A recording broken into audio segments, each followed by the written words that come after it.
ओम शांति। आज 10 जुलाई 2024 की बाबा की साकार मुरली है। मुरली के महावाक्य हैं, मीठे बच्चे अब सतो प्रधान बन घर जाना है, इसलिए अपने को आत्मा समझ निरंतर बाप को याद करने का अभ्यास करो। उन्नति का सदा ख्याल रखो। प्रश्न है, पढ़ाई में दिन प्रतिदिन आगे बढ़ रहे हैं या पीछे हट रहे हैं, उसकी निशानी क्या है?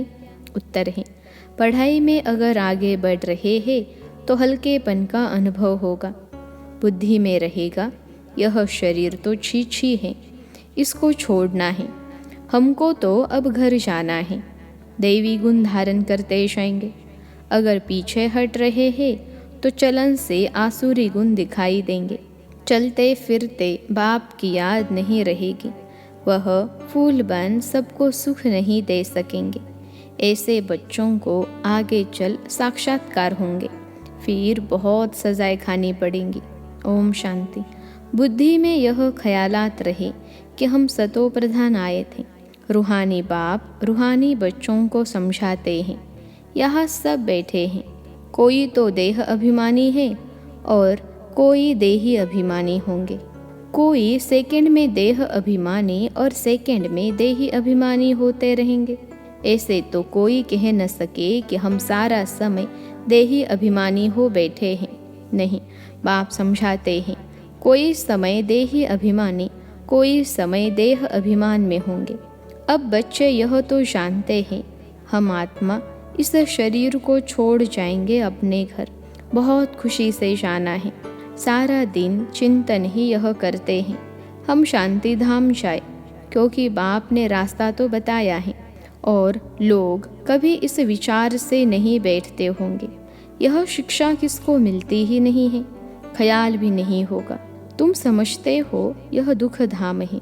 अब बाप ने सुख धाम में जाने का रास्ता बताया है। जितना बाप को याद करेंगे उतना संपूर्ण बन यथा योग्य शांति धाम में जाएंगे। उनको ही मुक्ति कहा जाता है, जिसके लिए ही मनुष्य गुरु करते हैं। परंतु मनुष्यों को बिल्कुल पता नहीं कि मुक्ति जीवन मुक्ति चीज़ क्या है, क्योंकि यह है नई बात। तुम बच्चे ही समझते हो अब हमको घर जाना है। बाप कहते हैं, याद की यात्रा से पवित्र बनो।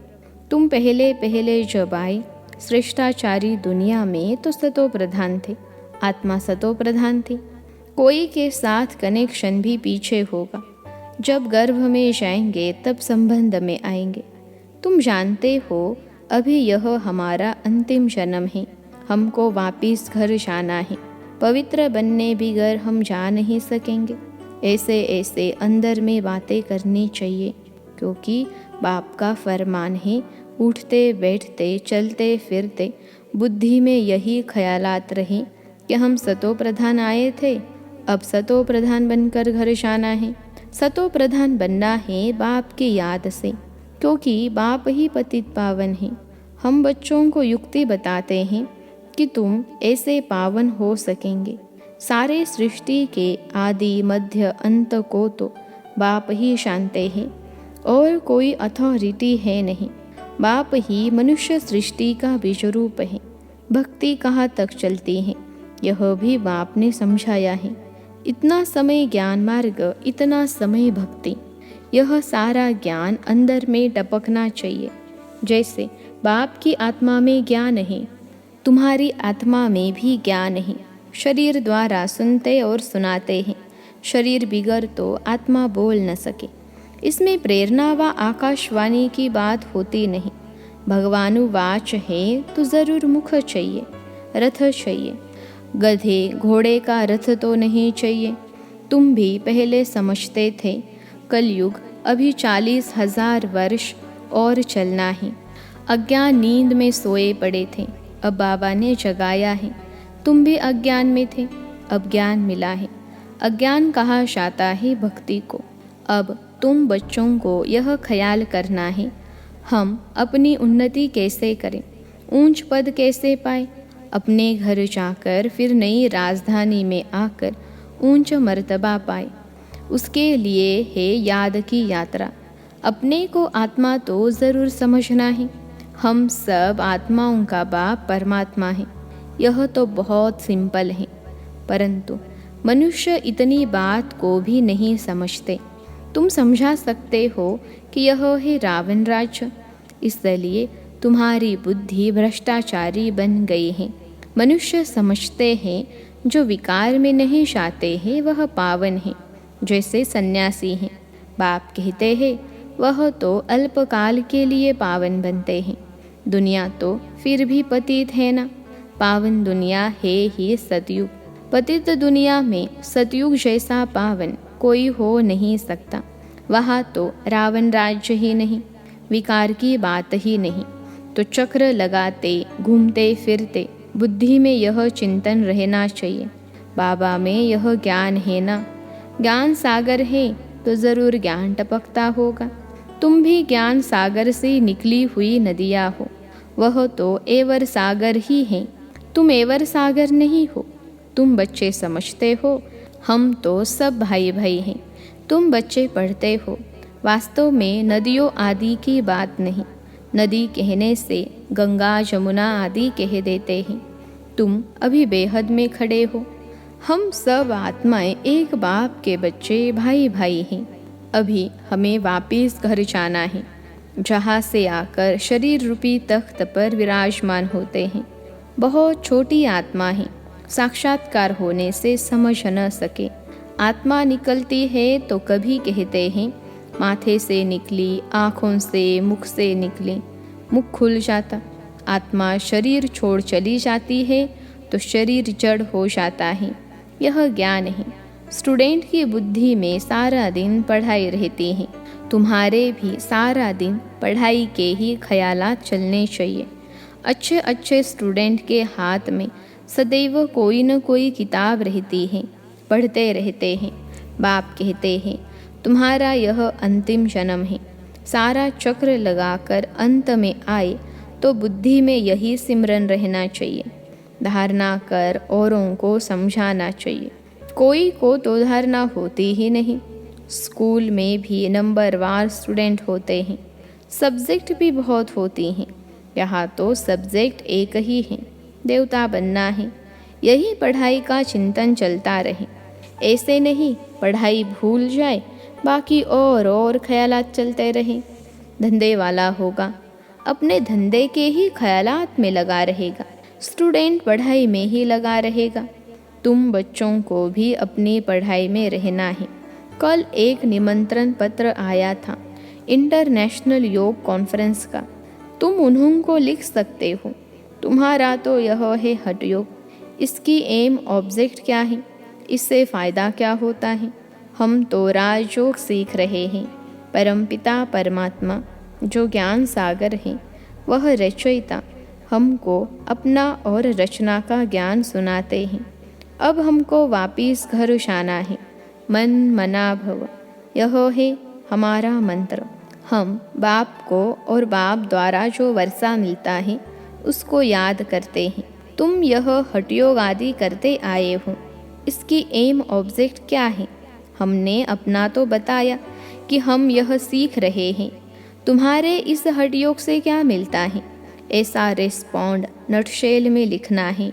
ऐसे ऐसे निमंत्रण तो तुम्हारे पास बहुत आते हैं। ऑल इंडिया रिलीजियस कॉन्फ्रेंस का तुमको निमंत्रण आए और तुमको बोले आपका एम ऑब्जेक्ट क्या है, तो बोलो हम यह सीख रहे हैं।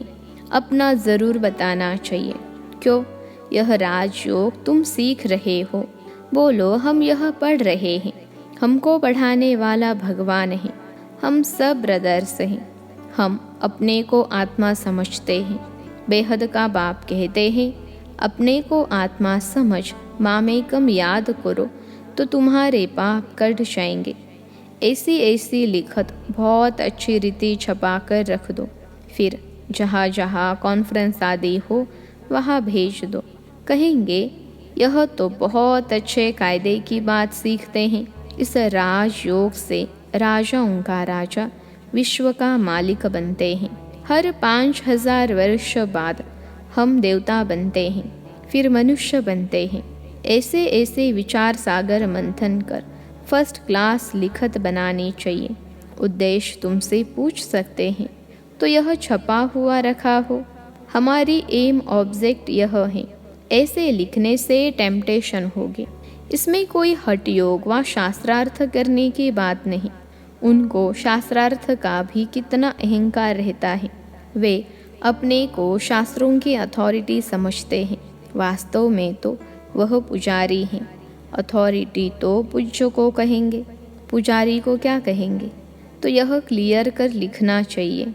हम क्या सीखते हैं? बीके का नाम तो मशहूर हो गया है। योग तो दो प्रकार का है, एक है हठ योग, दूसरा है सहज योग। वह तो कोई मनुष्य सिखला न सके। राजयोग एक परमात्मा ही सिखलाते हैं। बाकी यह अनेक प्रकार के योग हैं मनुष्य मत पर। वहाँ देवताओं को तो किसके मत की दरकार नहीं, क्योंकि वर्षा दिया हुआ है। वह है देवताएं अर्थात देवी गुण वाले। जिनमें ऐसे गुण नहीं उनको आसुर कहा जाता है। देवताओं का राज्य था, फिर वह कहाँ गए? 84 जन्म कैसे लिए? सीढ़ी पर समझाना चाहिए। सीढ़ी बड़ी अच्छी है। जो तुम्हारी दिल में है वह इस सीढ़ी में है। सारा मदार पढ़ाई पर है। पढ़ाई है सोर्स ऑफ इनकम। यह है सबसे ऊंची पढ़ाई, दी बेस्ट। दुनिया नहीं जानती कि दी बेस्ट कौन सी पढ़ाई है। इस पढ़ाई से मनुष्य से देवता डबल क्राउन बन जाते हैं। अभी तुम डबल सिरताज बनने का पुरुषार्थ कर रहे हो। पढ़ाई एक ही है, फिर कोई क्या बनते, कोई क्या वंडर है। एक ही पढ़ाई से राजधानी स्थापन हो जाती है। राजा भी बनते तो रंक भी बनते। बाकी वहाँ दुख की बात होती नहीं। मर्तबे तो है ना। यहाँ अनेक प्रकार के दुख हैं। फैमन, बीमारियाँ, अनाज आदि नहीं मिलता। फ्लड्स आती रहती। भल लखपति करोड़पति हैं। जन्म तो विकारों से ही होता है ना। धक्का खाया, मच्छर ने काटा, यह सब दुख है ना। नाम ही है रो रो नर्क, तो भी कहते रहते फलाना स्वर्ग पधार। अरे स्वर्ग तो आने वाला है, फिर कोई स्वर्ग गया कैसे? किसको भी समझाना तो बहुत सहज है। अब बाबा ने ऐसे यानी निबंध दिया है। लिखना बच्चों का काम है। धारणा होगी तो लिखेंगे भी। मुख्य बात बच्चों को समझाते हैं, अपने को आत्मा समझो। अब वापिस जाना है। हम सतो प्रधान थे तो खुशी का पारावार नहीं था। अभी तमो प्रधान बने हैं। कितना सहज है। पॉइंट्स तो बाबा बहुत सुनाते रहते हैं, तो अच्छी रीति बैठ समझाना है। नहीं मानते हैं तो समझा जाता है यह हमारे कुल का नहीं है। पढ़ाई में दिन प्रतिदिन आगे बढ़ना है, पीछे थोड़े ही हटना है। दैवी गुणों के बदले आसुरी गुण धारण करना, यह तो पीछे हटना हुआ ना। बाप कहते हैं विकारों को छोड़ते रहो, दैवी गुण धारण करो। बहुत हल्का रहना है। यह शरीर छी छी है, इसको छोड़ना है। हमको तो अब जाना है घर। बाप को याद नहीं करेंगे तो गुलगुल नहीं बनेंगे। बहुत सजाएं खानी पड़ेंगी। आगे चल तुमको साक्षात्कार होंगे, पूछेंगे तुमने क्या सर्विस की है। तुम अभी कोर्ट में नहीं गए हो। बाबा ने सब कुछ देखा हुआ है, कैसे यह लोग चोरों को पकड़ते हैं। फिर केस चलते हैं तो वहाँ भी तुमको सब साक्षात्कार कराते रहेंगे। सजाएं खाकर फिर पाई पैसे का पद पा लेंगे। टीचर को तो रहम आता है ना, यह नापास हो जाएंगे। यह बाप को याद करने की सब्जेक्ट सबसे अच्छी है, जिससे पाप कटते जाए। बाबा हमको पढ़ाते हैं, यही सिमरन करते चक्र लगाते रहना चाहिए। स्टूडेंट टीचर को याद भी करते हैं और बुद्धि में पढ़ाई रहती है। टीचर से योग तो ज़रूर होगा ना, यह बुद्धि में रहना चाहिए। हम सब भाइयों का एक टीचर है, वह है सुप्रीम टीचर। आगे चल बहुतों को मालूम पड़ेगा। अहो प्रभु तेरी लीला, महिमा करके मरेंगे परंतु पा तो कुछ नहीं सकेंगे।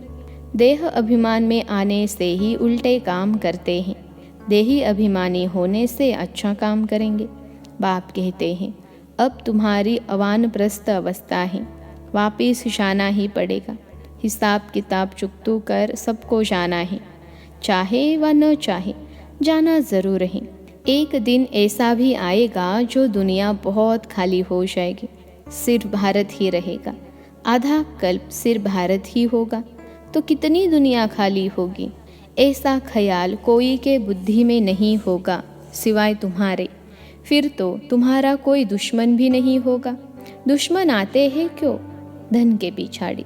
भारत में इतने मुसलमान और अंग्रेज क्यों आए? पैसा देखा, पैसे बहुत थे, अब नहीं है तो अब और कोई है नहीं, पैसे ले खाली कर गए। मनुष्य यह नहीं जानते। बाबा कहते हैं पैसा तो तुमने आपे ही खत्म कर दिया। ड्रामा प्लान अनुसार तुम्हें निश्चय है हम बेहद के पास आए हैं। कभी किसके ख्याल में भी नहीं होगा कि यह ईश्वरीय परिवार है। अच्छा, मीठे मीठे सिखलते बच्चों प्रति माता पिता बाप दादा का याद प्यार और गुड मॉर्निंग।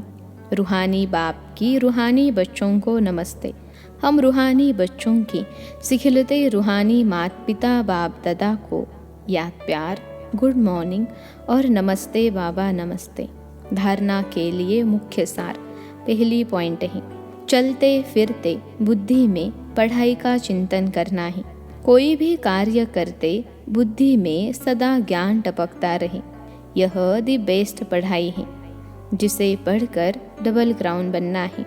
दूसरी पॉइंट है, अभ्यास करना है। हम आत्मा भाई भाई हैं। देह अभिमान में आने से उल्टे काम होते हैं, इसलिए जितना हो सके देही अभिमानी रहना है। आज का वरदान है, सत्यता की शक्ति द्वारा सदा खुशी में नाचने वाले शक्तिशाली महान आत्मा भव।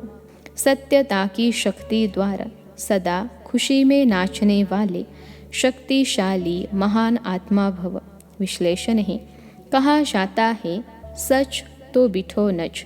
सच्चा अर्थात सत्यता की शक्ति वाला सदा नाचता रहेगा, कभी मुरझाएगा नहीं, उलझेगा नहीं, घबराएगा नहीं, कमज़ोर नहीं होगा। वह खुशी में सदा नाचता रहेगा, शक्तिशाली होगा, उसमें सामना करने की शक्ति होगी। सत्यता कभी हिलती नहीं है, अचल होती है। सत्य की नाव डोलती है लेकिन डूबती नहीं। तो सत्यता की शक्ति को धारण करने वाली आत्मा ही महान है। आज का स्लोगन है, व्यस्त मन बुद्धि को सेकंड में स्टॉप कर लेना ही सर्वश्रेष्ठ अभ्यास है। व्यस्त मन बुद्धि को सेकंड में स्टॉप कर लेना ही सर्वश्रेष्ठ अभ्यास है। अच्छा, ओम शांति।